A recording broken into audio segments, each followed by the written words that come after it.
안녕하십니까. 터놓고 말합시다의 아나운서 함윤호입니다. 내년 4월에 있는 제22대 총선이 이제 10개월 앞으로 다가왔습니다. 더불어민주당의 공천 방향과 선거구 획정 결과 등이 내년 총선의 변수를 꼽힌 가운데 최근에 민주당 지역위의 당무 감사가 진행되면서 공천 작업도 본격화되고 있습니다.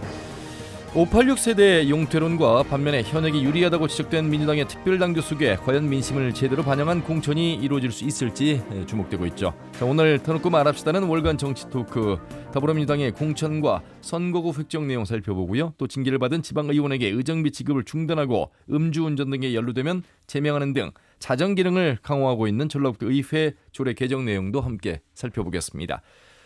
자, 오늘 방송은 사전 녹음으로 진행하고 있습니다. 방송 당일의 정치적 상황과 조금은 달라질 수 있다는 점 양해해서 들어주시길 바라겠습니다. 아울러서 유튜브에서 터놓고 말합시다를 검색하시면 실시간 보기와 다시 보기도 가능합니다. 많은 의견도 올려주시길 바라겠습니다.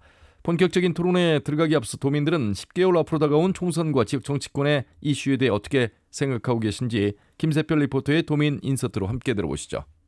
전당대회 돈봉투 의혹도 있었고 김남국 의원 가상화폐 투자 논란도 있었잖아요. 비위 의혹으로 민주당이 흔들리는 어려운 상황인데 개파 갈등까지 번지고 있어서 더 큰 문제인 것 같아요. 내년 총선도 있으니까 정리를 서둘러서 해야 할 필요가 있는데 민주당을 쇄신해서 청년 결백한 공천을 해주셨으면 좋겠어요. 얼마 전에 치러진 전주울 재선거에서는 민주당 공천이 없었지만 민심이 민주당 성향 무소속 후보들 대신 진보당 강성희 의원을 택했잖아요. 최근 대강법이나 제3금융중심지 현안 등에서 전북이 소외받고 있기 때문에 강한 리더십이 필요할 시기 같은데 낙하산 공천이나 권리당원같이 기득권에게 유리한 공천 방식보다는 정말 능력 있는 인재를 등용하는 게 중요하다고 생각해요. 정치력이 곧 힘이고 국회의원의 숫자는 그 지역의 영향력을 나타내지만 전북은 열석도 힘든 상황이잖아요. 지역의 목소리를 하나로 모으는데 힘을 다해야 하는데 전북 정치권의 움직임이 보이지 않아서 전북이 지금 가진 열석이라도 지키기 위해서 좀 더 노력해 주셨으면 합니다. 이번에 지방의원 관련 조례 제정은 정말 오랜만에 반가운 뉴스라고 생각을 했거든요. 그동안 갑질에 성추행에 음주운전에 이번 조례에서 의정비 제한을 둔 거에 대해서도 올바른 판단이라고 보고 있어요. 근데 시민들 세금이잖아요. 비위행위로 징계받은 의원한테 유급 휴가를 주고 싶은 마음은 없죠.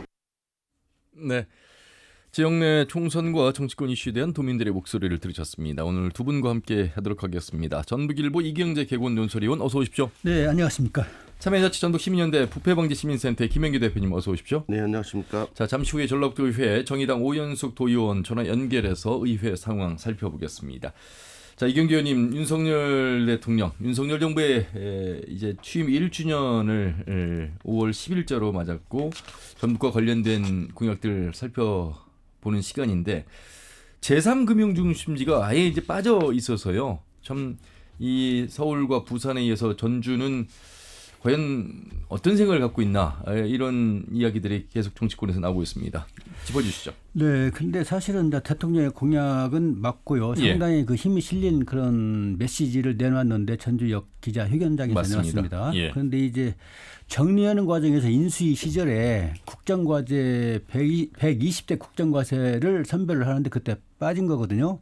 근데 왜 그 당시에는 우리 전라북도 정치권이 아무 말도 하지 않고 있다가 이제 와서 이제 공약이 실종된 이 먹튀 논란을 지금 하고 있는데 사실 그때 좀 지적을 했어야 맞고요. 그렇지만 또 빠져 있는 부분은 대통령의 약속이기 때문에 지금이라도 뭐 지적한 건 맞다고 봐요. 그래서 좀 시기적으로 문제가 있다고 보고 있고요. 이 제3금융중심지는 전주역 유세에서 대통령이 직접 이야기한 건데 최근에 또 산업은행 부산 이전 약속을 해가지고 이 문제가 동반 지금 관심을 얻고 있는 부분인데 사실은 지금 국회 정무위 소관인데 국회 정무위에서 이 문제가 논란이 불거졌지 않습니까?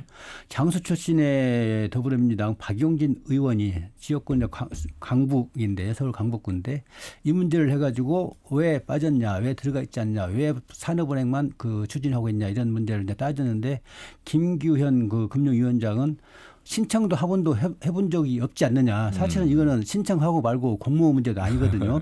그렇게 해서 핀잔을 주고 상당히 그 아나무인격인 답변을 해가지고 우리 정치권이 발끈하게 만들었는데 이럴 때 따끔하게 뭔가 좀 쐐기를 받고 그 뭔가 방향전을 할 수 있는 그런 것들이 이제 정치 역량인데 결국은 뭐 먹튀 논란만 불러일으키고 다시 한번 확인만 한 그런 셈이 돼가지고 이걸 어떻게 앞으로 해법을 갖고 풀어나가야 할지 대통령의 공약을 그냥 빠져버렸다 해서 그냥 묵인하고 넘어가야 되는 것인지 예. 아니면은 뭐 대통령이 사실은 사과하고 이행 못해서 죄송하다 사과하고 정리를 하면 가장 좋은 방법일 텐데 그렇지도 않고 있으니까 또 전라북도도 먼저 뭐 이렇게 가만히 있을 수도 없는 지금 상황이 됐단 말이죠. 그래서 이제 인프라 문제도 있고 여러 가지 문제가 있긴 한데 대통령의 영향은 천근 같은 무게를 지니고 있기 때문에 뭔가 이거는 중요한 그런 결단 또는 해법 이런 것들이 동반돼야 되지 않겠냐. 현재 시점에 이런 생각을 하게 됩니다. 저는 그 좀 본질적인 어떤 질문을 던지고 싶어요. 내가 또 찬물을 끼얹는 이야기일 수 있는데 우리가 과거의 정부나 과거 시기에 어떤 전북이 현안으로 대두됐던 것들 이런 것들이 항상 이렇게 추진을 해야 하는지 이거에 대해서 저는 그래서 저는 제3금융중심지 같은 경우는 애당초부터 그 우리 전북 현실과 맞죠. 국민연금관리공단 있다는 거 하나만으로 했었는데 이미 그때 부산은 제2금융중심지로 지정된 지 이미 한 10년 정도 됐는데 그 부산도 별 내용이 없었는데 제3금융지 지정하면서 부산이 더 어떻게 보면 탄력을 받은 거거든요.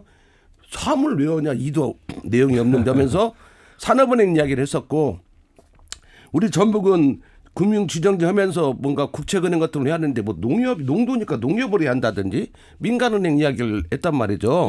뭐 공식화 시킨 건 아니지만 근데 애당초 그런 것들이 뭐 농협은 선거를 뽑는 조직인데 뭐 국가에서 가라 말해서 올 때도 아닐 뿐더러 전혀 현실성이 떨어지는 어떤 이야기였고 그래서 저는 현 시점에서 우리 전라북도 이 현안에 요즘 뭐 2차 전지 때문에 지금 뭐 많은 도민들이 관심을 갖고 그러는데 앞으로의 과정 속에서 제3금융지가 그렇게 중요한 것인지 그리고 우리가 전력을 쏟아도 얻을 수 있는 게 있는 건 이런 것들에 대해서 판단을 해볼 시기가 아닌가. 뭐 갑자기 아까 말한 대로 인수위 때 원래 대통령 후보 때는 후보 공약일 뿐이고 중요한 인수위에 들어갔었는데 인수위에서 빠졌는데 그런 과정에서는 그냥 나몰라라고 쳐다보고 있다가 이제 와서 뭐 감노하라 대처나 해봤자 그냥 속이에 격리게 아닌지 그냥 어떻게 보면 한 프로씩을 주장일 뿐이 아닌가. 그리고 실제적인 어떤 성사나 내용과는 거리가 멀어서 이게 잘못되면 과거 새만금과 같은 덫이 될 수 있다. 그래서 저는 한번 우리 전북 현안의 우선순위를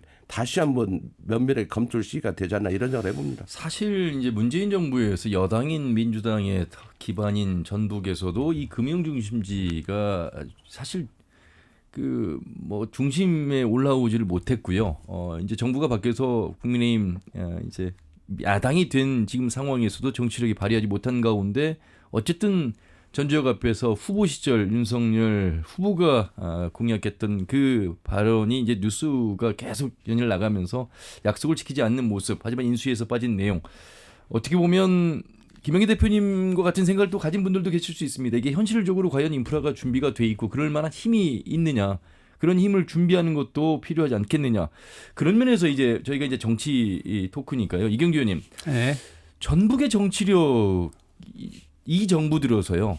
한덕수 국무총리 이외에 제대로 된 뭐 장관이 전북 출신이 없는 부분부터 시작해서 지금의 10명의 국회의원 정치력을 어떻게 좀 평가를 좀 하시겠습니까?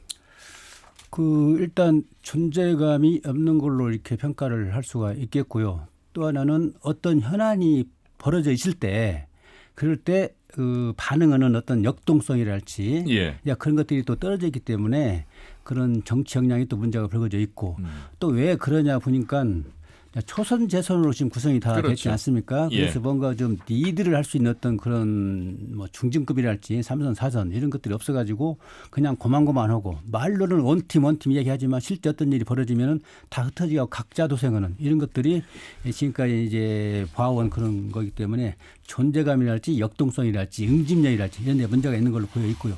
그래서 지금 전라북도 같은 경우는 내년 총선을 앞두고 뭐 중진 부활론도 나오고 있고 뭔가 좀 짱짱한 국회의원을 좀 내보내야 되지 않느냐 이런 문제도 있고 또 지난번 전주을 재선거 때에도 뭔가 좀 쌈딱 같은 또 뭔가 할 말을 하는 그런 사람을 선택하는 어떤 기류도 형성이 돼 있었고 그래서 이런 것들이 아마 내년 4월 10일 총선 때도 아마 반영이 그대로 될 것 같긴 한데 일단 우리 정치력의 문제는 계속되고 있는 것 같고 또 객관적인 데이터도 뒷받침을 하고 있습니다. 여론조사랄지 보면은 뭐 한 68% 정도가 물갈이 여론이 나와 있고 현역에 대한 교체, 교체 여론이 이렇게 돼 지수가 있고 높다, 이런 뭐 말씀이죠. 여러 가지 그 데이터가 있긴 한데 이제 그런 것들은 앞으로 1년이라고 하는 세월이 남아 있기 때문에 어떻게 정치 역량을 발휘할 수 있을지 또 변수가 되긴 하지만 현재 시점에서는 그렇다는 겁니다.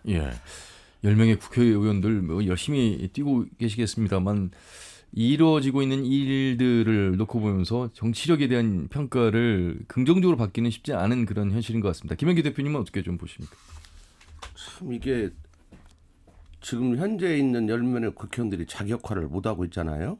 그러면 또 물을 가리를 해야 하는데 그러다 보면 또 초선만 남게 되고 또 새로운 어떻게 보면 악순환인데 저는 단순히 물론 국회가 선수가 중요하지만 선수만의 문제는 아닌 것 같습니다. 그렇죠. 왜냐하면 그때 현안에 보면 우리가 뭐 뉴스 같은 걸 보면 초선들도 많은 이야기를 해서 초선도 최교하는 사람들도 있고 어떤 자기 어떤 그 정체성이나 이런 걸 가지고 현안에 대해서 자기 목소리를 내는 사람이 많거든요. 근데 유독 이상하게 우리 전북 지역의 의원들은 그 현안에 목소리를 내지 않는데 제가 추측해 볼 때 내가 한번 국회의원하고도 이야기해 봤어요. 왜 그러냐 했더니 그 일종의 그런 것 같습니다. 과거 이 관료들이 움직이다가 못하면 정 맞는다 뭐 이런 말 있잖아요. 그런 것처럼 가만히 있으면 중간만 가고 여기는 텃밭이라 대가가 없으면 다음 공천에 지장이 없는데 괜히 이것저것 주장했다가 지도부를 밑보인다든지 아니면 실족해가지고 두드러 맞으면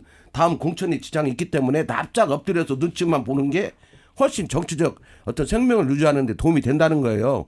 그런 과정이 있다 보니까 절대 어느 곳에도 먼저 앞장서지 않고 그리고 눈치 봐갖고 따라가다 보니까 유력 정치인의 측근도 없어요. 왜냐? 처음에 안 가거든요. 절대. 옛날에 뭐 노무현 대통령 후보 시절에 천정배 의원이를 막 처음에 간 사람들 있잖아요. 이런 게 아니고 분위기 봐가지고 대세를 따르기 때문에 항상 막차를 타다 보니까 측근도 없고 어떤 사람이 유력한 뭐 오른팔 왼팔은커녕 그러니까 자기 목소리도 못 내고 당연히 국회 가서도 선수도 낮은데 어떤 힘도 없고 그다음에 그런 걸 돌파하려는 의지도 없다 보니까 자연스럽게 언론이나 방송에서도 전북 정치인들을 불러갖고 하는 걸 거의 볼 수가 없거든요. 그러니까 그런 것들이 악순환이 아닌가 싶고 저는 선수와 상관없이 국회의원도 나는 한 번만 하고 말겠다고 하는 각오로 뛰다 보면 두 번, 세 번 다 할 수 있는 게 아닌가. 그러면 자기 소신 목소리를 내다 보면 충분히 더 본인이 원하는 것 이상으로 그런 과정 속에서 뭐 당의 중요 어떤 당직 선거에도 나가보고 이렇게 하면서 좀 성숙해 나가고 상처받은 만큼 또 성숙이 되는 거니까 그런 과정을 해야 하는데 너무 눈치들을 보는 거 아닌가 그런 생각 전반적으로 보면 그런 것들을 갖고 자기 뭐 농촌 문제나 이런 자기 지역에 중요한 거 아니면 발언 자체도 않고 그런 것 같더라고요. 거기에 동의하면서 한 가지 예를 들면은 예컨대 국민의힘 같은 경우에는 천하람이라고 하는 그 순천 지역구를 둔 국민의힘이지만 전남 순천의 지역구를 두고 있는 천하람 변호사가 활동을 하고 있는데 국회의원도 아닌데 이제 당대표까지 나가지 않았습니까? 그렇죠. 당이죠. 근데 그냥 그 예를 드는 거는 아까 이제 그 우리 김 대표가 이야기한 것과 연동되는 얘기인데 지도부에 대해서 좀 맞설 수 있는 사람. 그렇죠. 그래서 우리 지역 문제와 좀 다른 또는 반응하지 않을 때 뭔가 좀 힘도 좀 드러내고 허공에다 좀 주먹질도 좀 하고 회의 때 뭔가 좀 순서를 좀 해내는 그런 역량이 있어야 되는데 우리 이 전라북도 정치권은 그냥 순종해가지고 순치돼가지고 눈치 보고 있고 다음에 또 공천 때 어떤 그런 불이익을 받지 않을까 이걸 먼저 생각하고 그러면서도 권리당원은 열심히 관리해가지고 권리당원만 그 잘 관리하면 당선되는 정치적인 어떤 정서적인 어떤 그런 분위기 편성해가지고 그러기 때문에 오늘날 이런 결과가 나오고 있지 않는가 하는 측면이 있고 또 하나는 지도부 구성할 때 도전을 해야 됩니다. 그렇죠. 이준석 천하람 다 국회의원 한 번 한 적이 없어요. 도전하잖아요. 우리 전라북도 국회의원들은 도전을 하지 않아요. 너 도전 한번 해봐라. 이런 언지를 줘야 도전을 하고 그러는데 최고위원이 좀 나서보고 뭐 그럴 때 자기도 크기도 하고 정치적인 어떤 발언도 하면서 현안에 대한 또 국정에 대한 문제 제기를 하고 자기 철학을 보이면서 크는데 그런 시도도 하지 않기 때문에 고만고만 해가지고 그냥 권리당원이라 하고 또 다음 눈치 잘 보고 한 번 더 하는 그런데 안주해가지고 오늘날 이런 정치 역량의 미흡이라는 비판을 듣고 있지 않느냐 해서 막 근본적인 문제가 거기 있다고 저는 보고 있습니다. 대의 정치를 하고 있는 현재 상황 속에서 우리 유권자 도민분들께서 뽑아주신 그 대표 주인공이 아니고 심부름하러 간 분들이 목소리를 좀 더 내야 되는데 그렇지 못한 우리 전라도 관련된 일 가운데 그러면 이제 보통 이제 홈그라운드 안방 이게 이제 민주당의 안방 뭐 텃밭 이런 표현을 씁니다. 이 유권자에게 한번 질문을 한번 해봐야 되는 대목이에요. 민주당에 대한 강한 지지가 어쨌든 민주당 출신의 국회의원들을 배출하고 물론 안철수의 국민의당이 10석 중에 7석을 차지한 때도 있었습니다. 그러한 평가가 우리 유권자인 도민들의 생각 속에는 어느 정도 자리하고 있는 것일까? 그럼 이런 가운데 이제 정치력을 한번 언젠가는 바꿀 수 있고 또 제대로 된 일할 수 있는 사람들이 나올 수 있는 그런 정치 환경은 될 수 있는 것인가? 이런 질문을 좀 한번 들어봐야 될 것 같습니다.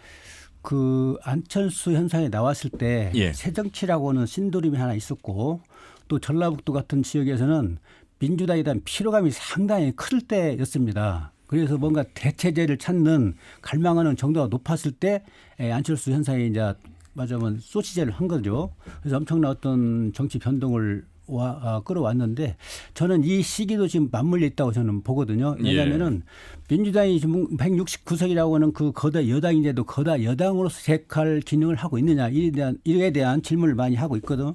그리고 또 국민들의 유권자들의 눈높이는 상당히 높아요. 예. 그러면서 이대로는 안 된다는 생각을 갖고 있는데 그 대체제가 뭐냐에 대한 해소책이 아직 안 나오고 있는 거예요. 그래서 이것을 정치인들은 참 전국과 반대 구도로 몰고 간단 말이죠. 그래서 윤석열 정부에 대한 어떤 비판. 그럼 다시 선택할 여지가 없는 거예요. 우리 호남 지역 정서가. 예. 그래서 다시 또 선택하고 다시 선택하니까 결국은 아까 이야기한 대로 호남의 어떤 국회의원들 또 현역들은 권리당원만 관리하잖아요. 권리당원 뭐지만 잘하면 되니까. 그래서 이것이 악순환이 되면서 정치 역량은 낮아지고 지역의 존재감은 없어지고 지역의 현안들은 어떤 일이 벌어졌을 때 돌파구를 찾지 못하고 정치인들은 해법을 제시해야 되는데 그런 기능도 못하고 이걸 지금 우리가 보고 있는 거거든요. 예. 김은기 대표님. 예. 그러니까 저는 본질적으로 과거 안철수 현상이 있었을 때 어떤 정치의 변화를 많은 분들이 갈망을 했지만 예. 우리나라 정치 구도가 그 대통령제하고 소선거 구조잖아요. 그렇습니다. 이 대통령제하고 소선제의 특징은 대통령 시기가 다가오면 정당을 떠나가지고 여야 쉽게 말하면 한 사람의 대통령으로 모든 힘이 집중되다 보니까 이 군소정당들은 자기 자리가 없어지게 되고 그래서 그 근본적으로 그런 것들이 해결되지 않으면 지금 전통적으로 야를 대표하는 호남과 여를 대표하는 뭐 영남이라고 해야 하나 이런 그 근간으로 하는 그 세력들이 결국은 어느 순간에 비판적인 평가를 받는다 하더라도 대선 시기가 되면 또 그 어떤 후보로 이렇게 집결해 버리면서 당들을 다 흡수해가지고 또 양당제로 가고 또 소선거제 선거가 그런 것들을 해내고 있기 때문에 궁극적으로는 어떤 이 대통령제의 변화라든지 아니면 국회의원 선거구제도에 어떤 변화가 없으면 이런 분위기는 그 쉽게 상쇄되지 않을 것 같습니다. 그리고 이러다 보니까 어떤 제3의 정당이 진보 정당이든 뭐 어떤 중도 정당이든 간에 현재의 국민의힘과 민주당을 대처할 수 있는 어떤 새로운 정당들이 우리 한국 사회에서 뿌리를 못 내리는 거거든요. 예. 내렸다가도 순간적으로 없어져 버리고 대선식이 없어지고 대선 후보를 내지 못하면 없어져 버리거든요. 진보적인 정당도 대선에 그럴싸할 후보를 내지 못하니까 질이 멸멸해져 버리고 왜 나왔냐 소리나 듣고 그런 과정이 계속 반복되고 있습니다. 그래서 어떤 정당법이나 이런 거를 좀 더 민주적으로 바꿔서 뭐 지역 정당이 가능하게 한다든지 예. 이런 다양한 실험을 해야 하는데 이 국회 기득권 정당들은 절대 그런 것들은 하고 있지 않거든요. 그래서 예. 참 안타깝고 그러다 보니까 우리 전북의 도민들도 선택권이 없는 거죠. 무엇을 선택하고 싶어도 예를 들면 지금 같은 막 우리 전북이나 이런 데서 막 프랑카드가 전부 다 어떤 현 정부에 대해 비판적인 걸로 다 도배돼 있는데 여기서 뭐 다른 목소리를 낼 수가 없죠. 그냥 또 도로 민주당이 될 수밖에 없는 어떤 과정이 악순환이 되풀이되고 있다 이렇게 봐야 할 것 같습니다. 그러면서도 지난 4월 전주을 재선거에서는 이제 진보당의 강성희 의원이 당선이 됐거든요. 그러니까 민주당의 옷을 입고 있던 후보들이 탈당해서 무소속으로 나와서 경쟁을 치렀는데 우리 유권자분들은 진보당 후보에게 강성희 후보에게 더 많은 지지를 했습니다. 자, 민주당의 공천을 책임에 의해서 당원 당규에 의해서 이제 내지 못했을 때 일어나는 그 현상을 저희는 얼마 전에 봤습니다.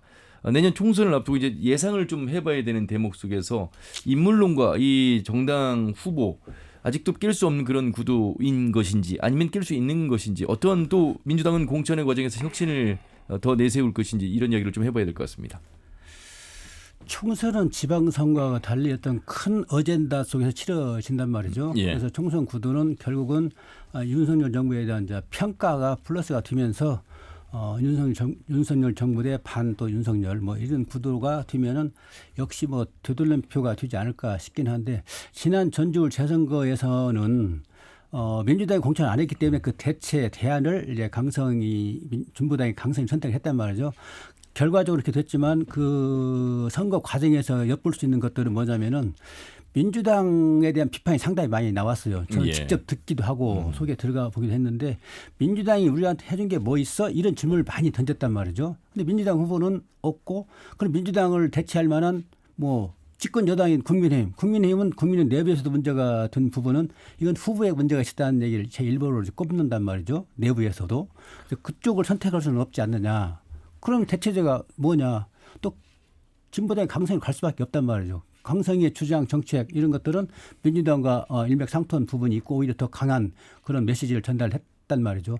그래서 자연스럽게 그렇게 결론이 될 수밖에 없는데 내년 선거는 이제 다자구도가 형성이 되지 않습니까? 전주울 같은 경우가. 예. 그래서 아마 해볼 만한 게임이라고도 다들 보고 있을 텐데 민주당의 경선 후보가 이제 누가 될지가 가장 큰 관심일 것이고 또 국민의힘에 뭐 누가 나올지 저는 국민의힘도 경선 과정을 좀 거쳤으면 좋겠는데 다 제치고 누구를 또 선택한다 한다면 경쟁력도 오히려 훼손되는 그런 결과가 될 것 같고 그래도 일단 현역은 뭐 진보당의 강성희 의원이니까 강성희 의원은 여러 가지 이제 실적을 내세우고 자기 철학을 펴면서 뭐 경쟁 대회에 올라설 것이고 또 아마 무소속에서도 뭐 한두 명은 나올 것 같긴 한데 다양하게 지금 섞어서 볼 수 있는 그 선거구가 내년 전주을인데 결국은 아까 처음에 말씀드린 것처럼 윤석열 정부 대 반윤석열 뭐 그렇게 해가지고 큰 구도가 형성이 되면은 결국은 또 민주당 후보가 유리한 국면이 형성되지 않겠는가 이렇게 지금 볼 때는 전망을 해봅니다. 예. 자, 뭐 민주당의 전북 관련된 이야기를 하고 있습니다만 우선 우리 전라북도가 걱정해야 될 대목은요. 이제 선거구 획정 부분인데 보통 뭐 1년 전에 이게 획정이 돼야 되는데 지금도 이게 진전이 되질 못하는 그런 상황 속에서 인구 하한선과 상한선이라고 저희가 이제 규정을 해놨기 때문에 이 하한선에 해당되는 곳들이 우리 지역도 있습니다.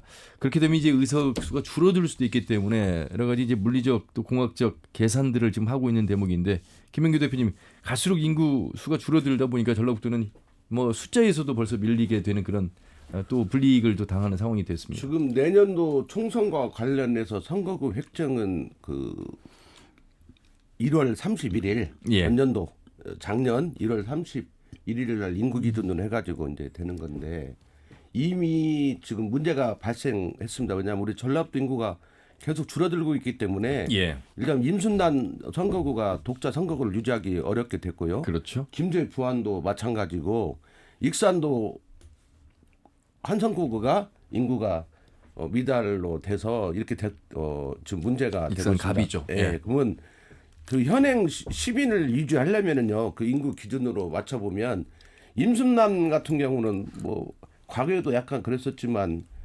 빌려다가 이제 하는 방법밖에 없거든요. 무진장에서 한 곳씩 가야 되는 그런 지금 얘기가 나오는 거죠. 뭐 무진장에서 장수가 아무래도 임실과 남원과 이렇게 인접되어 있으니까 또 장수는 또 남원권하고도 많이 교류가 있고 그래서 남원이 빠져나갈 확률이 이제 높은 것 같고요. 완주가 있기 때문에 완주 그 무진장에서 인구 하한선을 지킬 수 있기 때문에 가능한 것이죠. 가능하거든요. 그것도 이번까지나 가능한 거고 다음부터는 그런 꿔주기도 안 될 것 같습니다. 인구가 계속 줄어드는데 그러면 전주 같은 경우는 이건 행정적인 어떤 측면에서 편의상으로 나눈 구기 때문에 이건 뭐 선거구가 아니잖아요. 맞습니다. 그래서 그런 것 때문에 덕진의 인구가 초과되고 있으면 갑이나 올려 띄워주면 끝납니다. 그건 큰 문제가 안 되고요.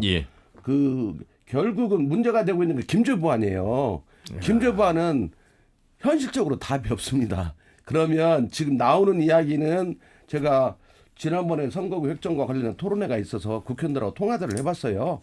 어떤 생각들이냐 그랬더니 김제 부안 쪽하고 군산 쪽에서는 시민들만 허락한다면 그 김제 부안하고 그 군산 선거구를 이렇게 해가지고 대하나 회원 이쪽을 김제 부안 쪽에다 해가지고 군산을 그 현재 군산의 선거구가 갑해서 두 개 지역구가 되는군요. 그 대하나 회원만 하나가 가면 한 인구가 한 4천 명 지금 부족한데 그 둘 중에 한 군데만 가면 그래서 1차적으로 대하면을 생각하는 것 같더라고요. 그러면 거기가 붙으면 되는 거 아니냐 그런 건데 이게 현행 선거구에 눌러는 안 돼요.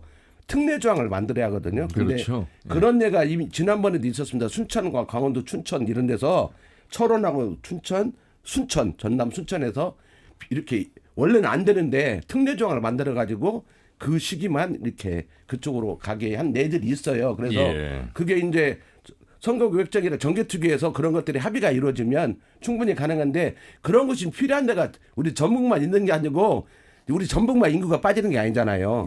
경상도나 다른 데도 빠지니까 그렇게 동일한 아픔과 고민이 있는 지역구들이 연대해서 하면 가능성이 있으면 뭐 무리해서 10석을 지킬 수가 있는 것 같고요.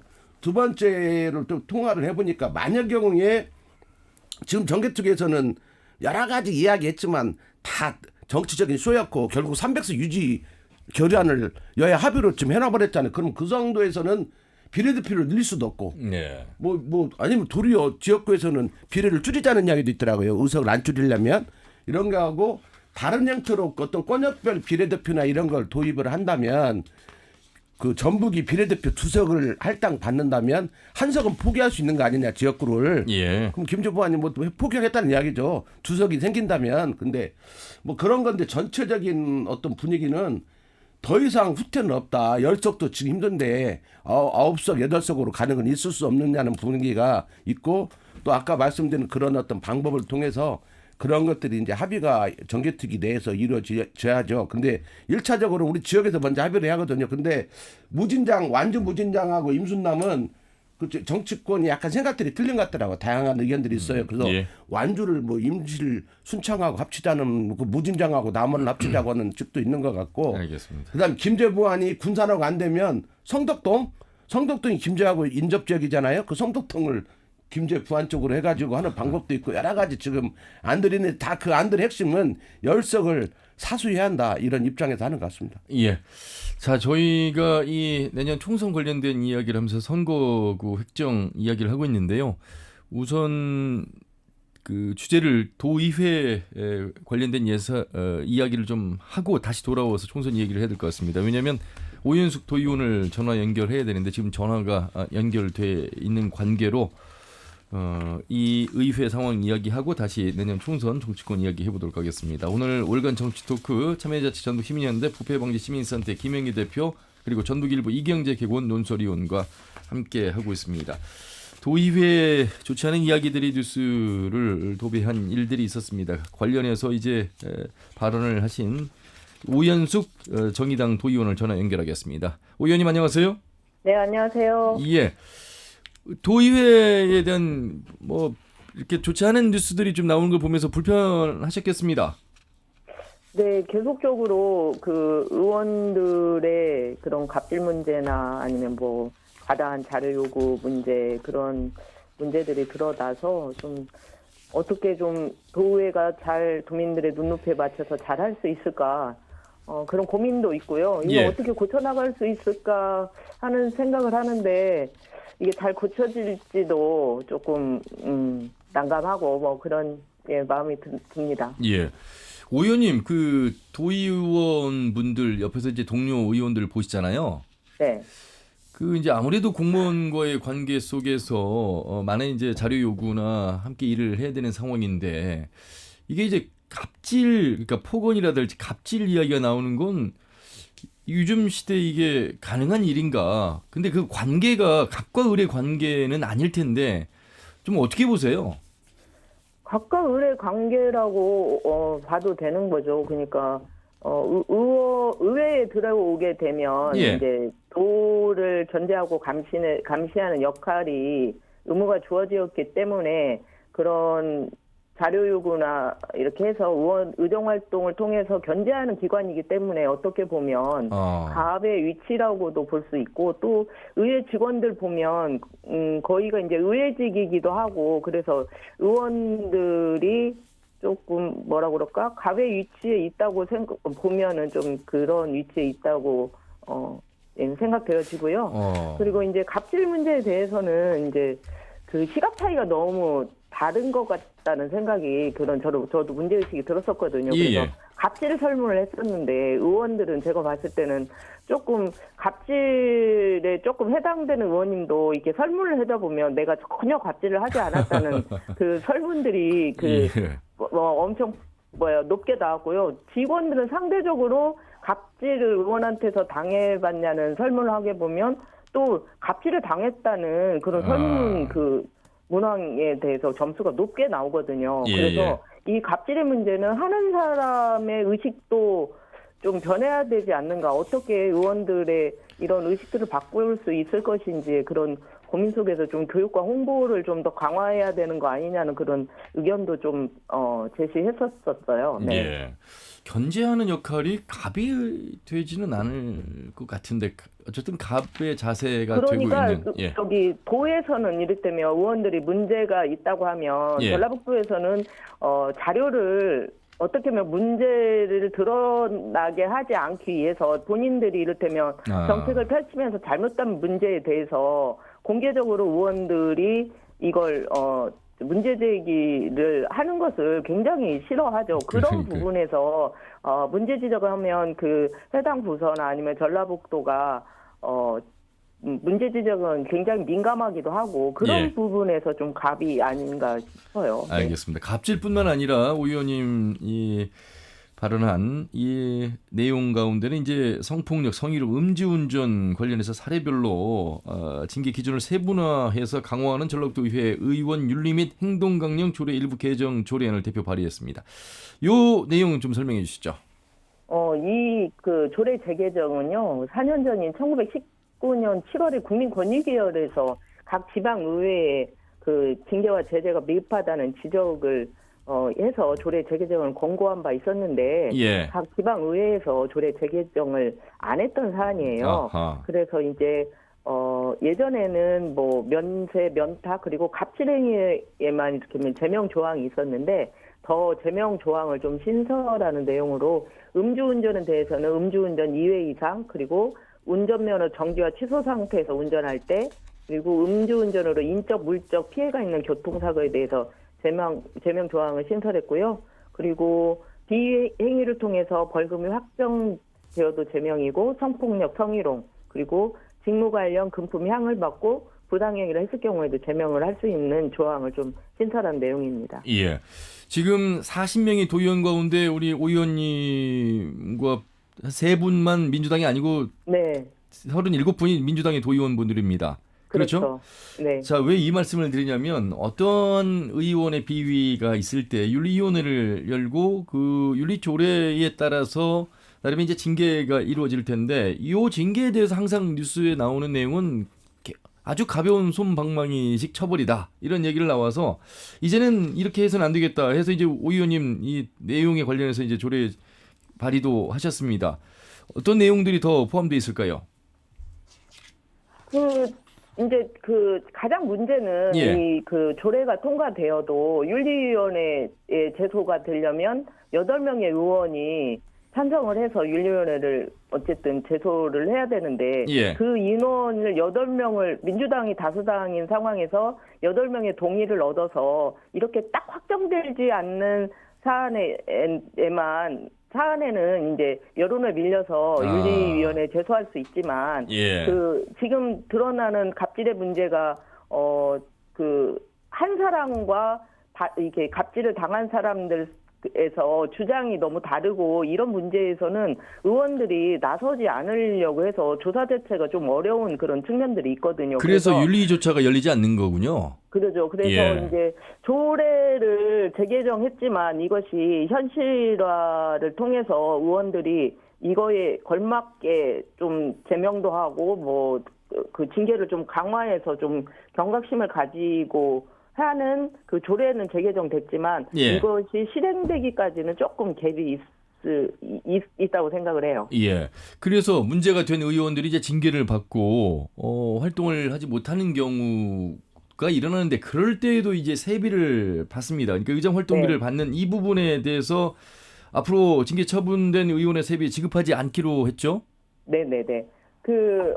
지금까지 이제 이건 전국 사례인데요. 예전에 뭐 전주시의원에서 활동했을 때도 구속된 의원들까지 세비가 지원이 됐었거든요. 예. 그런 거에 대한 문제의식으로 이제, 세비를 뭐 출석 정지를 당했을 때나 아니면 의정활동을 못한 기간에는 이렇게 그 의정비를 지급을 하지 않는 조례를, 좀 했고요. 그 내용에는 구금뿐만 아니라 출석 정지 징계 기간에도 좀 세비를 못 받게 했고요. 예. 출석 정지 경우에도 출석 정지와 징계 의결을 받은 달을 포함한 3개월간의 의정비를 지급하지 않는 내용이고요. 그리고 공개 회의 경고 사과의 경우 역시 징계 의결을 받은 달을 포함해서 2달까지 의정비를 지급하는 제한 규정을 신설을 해서 좀 어떻게 보면 전라북도 의회가 그런 부분은 좀 앞서 나간다고 볼 수 있죠. 예. 이런 이제 조례를 재개정한 부분은 이제 잘한 부분인데 그 일이 일어나지 않도록 노력하는 또 네. 자세가 일단 중요할 것 같습니다.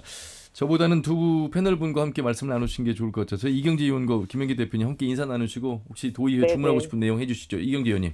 네, 안녕하십니까. 이경재입니다. 네, 안녕하세요. 아이고, 예, 많이 쓰십니다. 그 징계위원 의정활동비 지급 제한 그 조례를 만들어 가지고 상당히 그 좋은 호응을 많이 받은 것 같습니다. 그런데 아까 이제 말씀하신 것 중에서 윤리 이제 다수당 구성이랄지 여러 문제를 지적을 하셨잖아요. 그래서 도의 윤리는 뭐 할 수밖에 없지만 윤리를 외부 인사로 구성할 수는 없습니까? 예컨대 뭐 시민단체랄지 학계랄지 뭐 언론이랄지 이렇게 포함해서 적어도 한 3분의 뭐 한 1, 2 정도랄지 아니면 절반 정도를 외부 인사로 구성할 그런 의향은 없으신가요? 아니 그런 요구들은 몇 년 전부터 계속적으로 이제 있어 왔고 그렇게 구성하는 것이 저는 옳다고 생각을 했고 제가 이제 의원이 되고 나서도 그런 부분에 대한 조금 그 대안 제시를 하기도 하고 좀 이걸 해야 된다고 했는데 조금 좀 반영이 되지 않고 그게 좀 쉽지만은 않은 것 같습니다. 의원들이 윤리위원회에 구성되면 어쨌든 제 식구 감싸기로 조금 영향을 그렇게 받기 때문에 의원들이 그 외부 인사가 들어오는 거에 대해서는 조금 부담스러워하는. 그래서 저는 그 윤리 구성을 적어도 한 절반 정도는 외부 인사로 시민단체랄지 언론 학계에서 구성하면 이게 가장 강력한 제어 장치를 할 걸로 보이는데요. 그건 이제 일단 뭐 앞으로 해결할 과제로 두고요.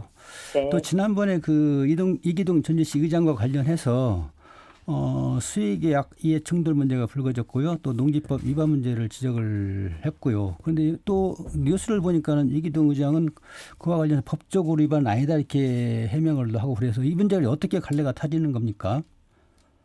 어쨌든 이게 법적으로 본인이 그렇게 부인을 하고 그러면 법적으로 어떻게 제재할 방법이 없고 그리고 계속 수의계약 문제 그 가족이 그 기업 수의계약한 문제도 그냥 그렇게 넘어갔었는데요. 이 문제도 이기동 의장이 그냥 부인하고 그렇게 좀 넘어가고 있는 상태에서 법적으로는 어긋나지 않아서 진짜 미꾸라지처럼 빠져나가는 그런 상황인 것 같습니다. 그래서 제 생각에는 이런 문제에 대해서는 도덕적인 문제나 아니면 의원의 권력을 이용 지금 의원 시민의 대표 역할을 하고 있는데 이렇게 불법적으로 이제 볼 수밖에 없는데 이런 문제에 대해서 저는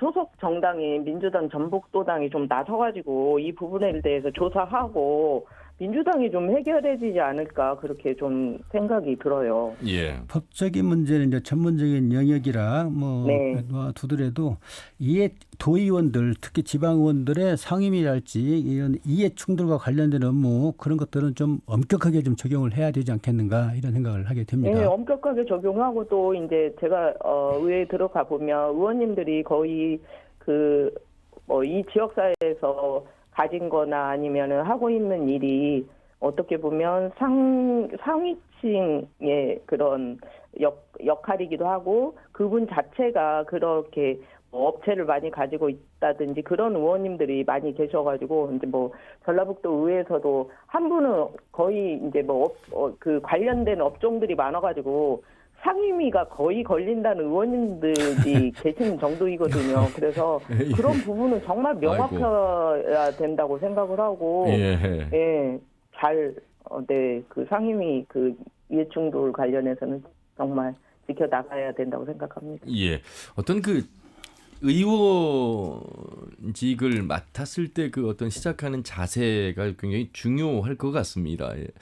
사실은 그런 자세에서 오는 시작이 어떤 좋은 내용으로 과정을 거쳐서 결과를 만들어낼 텐데 이제 그렇지 않은 몇 분들의 이제 모습 속에서 갑질이나 이런 여러 비위 행위들에 대한 이야기를 좀 하고 있습니다. 김현기 대표님도 그러니까요. 의회가 이제 뭐 도민들의 목소리를 이렇게 대변해야 되는 그런 의회직인데 갈수록 의회가 이제 건강해지기보다는 좀 기득권을 좀 대변하고 그런 의원들이 좀 많아질 것 같고 이제 선거 기간에는 도민들의 대변자가 되겠다고 하나 의회에 들어보면 왜 문화가 그렇게 드는지는 모르지만 같이 밥 먹는 식구라는 그런 개념들을 더 앞세우고 관계 중심으로 돌아가는 거에 대해서 굉장히 그게 심각한 문제라고 저 개인적으로 느끼고 있습니다. 행정을 감시하고 견제하는 의회라면 우리 유권자 입장에선 최소한 뭐 민주당만을 이제 지지하는 우리 분들이 많이 계신 가운데 의회만큼은 좀 다양한 의원들, 그러니까 정당의 후보들로 당선인들로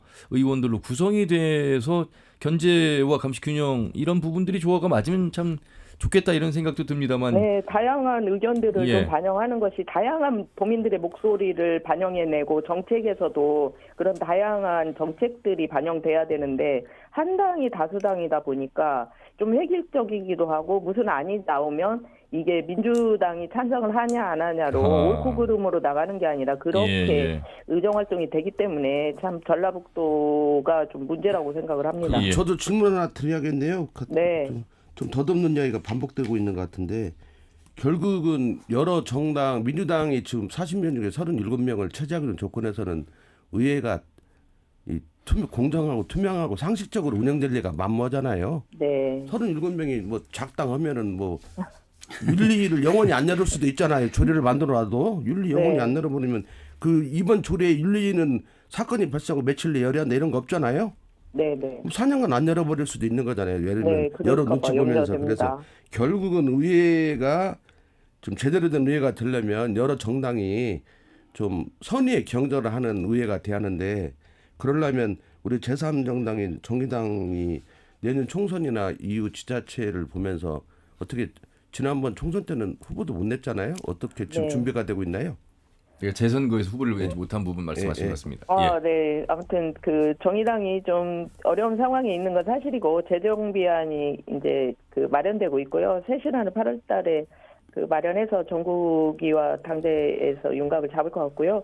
전라북도 도당에서는 이제 총선을 그 출마할 후보를 마련한 것이 가장 중요해서요. 아무튼 출마 후보를 위해서 만나고 있고요. 그 전주의 후보는 당연히 출마를 하고 익산이나 군산 등 후보를 준비 중입니다. 그래서 지금 총선 준비에 지금 돌입한 상황이고요.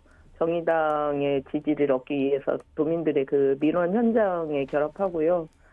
시민사회 단체 방문을 위해서 정의당을 알리는 일을 계속적으로 하면서 이제 총선을 준비하고 있습니다. 예. 자, 이번에 이 조례 재개정 아주 좋은 평가를 받고 있고 중요한 사안은 말씀하신 대로 이제 잘 지켜지는 것이 더 핵심일 것 같습니다. 계속해서 이런 좀 조례 개정 긍정적인 어떤 변화가 이어지길 바라는 또 내부의 목소리를 내고 계시는 분으로서 마무리 좀 말씀해 주시죠. 네, 그 전북도의회 의원을 한 사람으로서 그 도민들께서 바라는 그 전라북도 의회가 되지 못한 점은 의원의 한 사람으로 사과드리고 싶고요. 윤리강령 조례와 그리고 의정비 지급 제한 조례 강화를 통해서 좀 더 깨끗하고 민주적인 활동을 할 것을 좀 기대를 좀 의원으로서는 해보고요. 소수 정당 3명 중에 1명인 그 정의당의 비례대표 의원으로 전라북도 의회가 좀 더 도민의 눈높이에 맞는 활동을 할 수 있도록 역할을 하겠고요.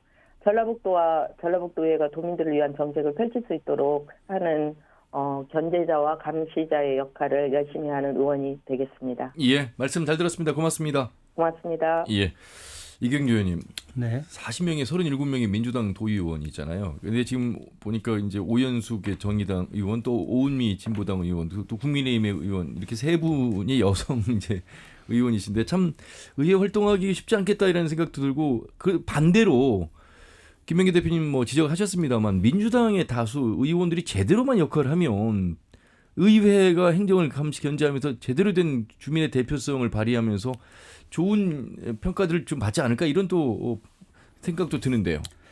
아까 우리 지역의 국회의원들의 어떤 정치 역량 존재감 이야기를 했지 않습니까? 예. 그 가운데서 이제 중앙당에 대한 눈치랄지 줄서기랄지 할 소리를 제대로 못하는 그런 현상을 이야기했는데, 도의원도 마찬가지인 것 같아요. 당에 어떤 소속돼 있기 때문에 좀 눈밖에 나지 않으려고 하고, 또 집행부가 워낙 또 큰 그런 거대 기구라 보니까 또 밉보이지 않으려고 하고, 그러다 보니까 순치된 어떤 의정활동, 뭔가 좀 차별적인 의정활동을 해야 되는데 그런 기능이 좀 부족하지 않는가, 그런 구조적인 문제를 지적을 할 수가 있겠고요. 예. 그럴수록 정의당이랄지 진보당이랄지 또 국민의힘도 마찬가지인데 오히려 차별적인 의견 제출이랄지 제도적 개선책이랄지 얼마나 할 수 있거든요. 예. 그래서 그런 것들을 오히려 더 천착해서 뭔가 좀 국민 눈높이에 여러 대안들을 내놓는다고 본다면은 오히려 존재감은 더 상대적으로 더 확 드러나지 않겠는가. 예. 그런 욕심을 갖고 의정 활동을 좀 했으면 좋겠다. 이번에 무투표 당선이 많았잖아요. 많았습니다. 특히 도의회 같은 경우. 근데 지금 현재 전북 도의원들의 어떤 수준이 갈수록 하향평준화되고 있다, 저는 그렇게 보거든요. 근데 의회의 권한이나 의회 역할이 굉장히 더 많은 보강이 됐는데도 불구하고 반대로 민선 지금 8기인가 민선 되죠. 8기입니다. 예. 근데 지금 도의원들 보면 한 반수 정도는 기초원을 거친 분들이에요. 예. 근데 이 특징들이 있습니다. 이제 쉽게 말하면 이 눈치 보기, 충성, 이런 가방, 뭐 옛날에 가법, 이런 국회의원 공천권자인 국회의원의 어떤 밑에서 자라오면서 그런 쪽으로는 빠상해졌고, 어떤 분들은 또 기득권화됐고, 이러다 보니까 결국 도민이 뽑는 게 아니잖아요. 거의 뭐 그냥 공천만 받으면 다 무투표로 상당수가 당선돼 버리고 나머지 경쟁도 큰 의미가 없고 그냥 뭐 묻지마 민주당으로 다 돼버리고, 특히 도의원들이 그게 광역의원이 강한데 이런 과정에서 결렬했다. 그러니까 실상 그 의회 내에서는 뭐 갑질을 하든 무엇을 하든지 간에 위원장의 어떤 충성만 하면, 위원장의 어떤 심증만 잘 헤아리고 뭐 지역 활동이나 이런 것들을 하면 다음에 공천받는데 아무 지장이 없거든요. 이러다 보니까 쉽게 말하면 그런 쪽으로 상당히 길들여졌고, 그러니까 연구하고 노력한 의원들이 갈수록 없어지는 것 같고, 그냥 무사한 일 태평하게 대가 없이 또 다음에 또 공천 받기 위해서 적당히 이렇게 이런 걸로 가는 게 아닌가. 예. 갖고 지금 의원들 보면 막 강력하게 집행부하고 싸우는 사람도 없어요. 어떤 사람이 싸우냐면요, 거꾸로 좀 잘못되어 있습니다. 자기 민원이라든지 자기 존재감을 그 집행부에서 안 알아줄 때만 싸워요. 그리고 실제적인 전북의 어떤 주요 현안 갖고는 제대로 싸우지 않고 눈치 보고 그냥 적당히 뭐 언론에 나오기 위해서 적당히 주장하다가 슬그머니 꼬량데, 이게 반복되고 있다 보니까 출범 초기에는 강한 의회를 이야기하고 무엇인가 하는 것 같은데 어느 날 보면 그냥 덧없이 시간만 가고 이런 것들이 지속적으로 반복되는 것 같습니다. 자, 그러면 결국엔 다시 이제 국회의원 총선으로 건너오면 국회의원이 지역의 지역위원장, 뭐 국민의힘은 뭐 당협위원장, 뭐 이름은 좀 다릅니다만 지방선거에서 어느 정도의 공천권을 행사할 수 있는 중요한 자리이기 때문에 이게 이제 반복된다, 이런 말씀이잖아요. 그러니까 결국 국회의원을 잘 뽑아야 되고, 그 민주당의 지지가 강한 전북에서 민주당의 공천 과정에 대한 이야기가 계속 나오고 있고, 지금 전북대 송기도 명예교수가 선출직 공직자 평가위원장을 맡은 상황에서 이제 어떻게 이 현역들에 대한 평가와 더불어서 내년 총선이 치러질 것인가 관심 있게 좀 봐야 될 대목이고, 신인에 대한 가산이라든지 어떤 유불리에 대한 이야기도 좀 많이 나오는 것 같습니다. 현재 뭐 정치 신인들이 놓고 하기에는 아주 불리한 구조로 돼 있거든요. 뭐 신인 가산점밖에 없는 것 같고, 또 현역에 대한 그 평가랄지 공개 문제랄지 이런 것들은 오히려 더 강화가 돼가지고 그 벽을 더 높게 만든 그런 것도 좀 문제라고 보아야 되겠고요. 송기도 선출직 평가위원장 이야기를 잠깐 빌리면은 선출직에 대한 평가는 좀 더 엄격히 해야 되겠다. 물론 시스템에 대한 평가는 평가지만은 플러스 해가지고 뭔가 좀 정성적 평가도 좀 가미해야 되지 않겠는가. 이걸 이재명 당 대표한테 이야기해서 뭔가 좀 그런 돌파구를 해야 되겠다는 생각을 갖고 있기 때문에 이제 기대를 해봐야 되겠고요. 또 하나는 이제 아쉬운 거는 민주당이 다수 의석을 갖고 있고 국회의원도 마찬가지고 지방의원도 마찬가지란 말이죠. 그런데 지역 그 눈높이는 또 이런 상태는 지역 주민들의 눈높이 이런 상태는 안 된다는 또 강해요. 이런 것들을 좀 심기일전해 가지고 뭔가 내년 총선 때부터 반응하는 그런 민주당이 돼야 되겠고 또 그런 거는 이제 공천 경쟁에서부터 달라져야 되거든요. 그래서 뭔가 좀 새롭게 유권자 눈높이의 공천 어떤 시스템 이런 것들이 제한이 돼가지고 그래도 다시 한번 좀 뭔가 표를 달라고 할 수 있는 그런 여건을 만들어야 되지 않겠는가 생각을 갖습니다. 그래서 이제 시스템이나 법제도가 좀 바뀌어야 된다. 윤석열 대통령도 이제 중대선거 문제 이야기를 좀 하셨습니다. 지역에서 소선거구제로 가다 보니까 한 표라도 많이 얻으면 당선되고 또 사표가 되는 것들 때문에 아예 또 선거에 참여하지 않는 유권자들도 많은 가운데 어떤 그 제도 개선이 어떤 많은 변화를 일으킬 수 있는 총선이 아닐까 싶은데 이거는 실제도 300명의 국회의원들이 스스로가 변화를 이끌어야 되는데 지금 그렇지 못한 모습 속에서 기대를 할 수 있을까? 이런 생각도 듭니다. 국회의장을 비롯해서 초기에는 어떤 선거구제 개편에 대해서 뭐 의욕적인 재평가에 말하면 의욕적이나 덧없는 이야기들을 참 많이 했습니다.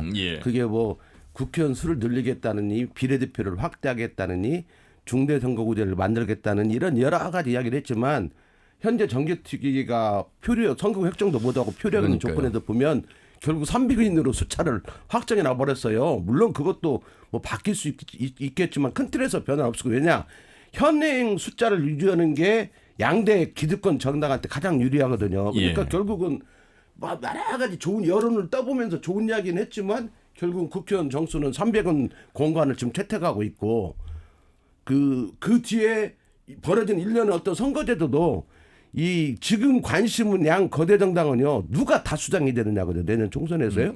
그래서 저는 어떤 신인이나 이런 것보다 가장 우선적인 게 당선 가능성일 거라고 봅니다. 수도권이나 여타 지역에서는 당선 가능성 가장 우선해 두고 저쪽 후보를 여야 싸워서 이길 수 있는가 이런 것들이 그 쉽게 민주당 같은 경우도 마찬가지, 그 국민의힘도 마찬가지여서 그래야만 수도권에서 승산을 보고 있기 때문에 그리고 대선 있는 것도 아니고 바로 그러니까 결국은 또 윤정부에 대한 국민평가 이런 것을 결과로서 받아봐야 하기 때문에 일단 이기고 보자. 그래서 어떤 정치계에 가장 안 되는 선거가 저는 내년 선거가 아닌가 이렇게 보고 있거든요.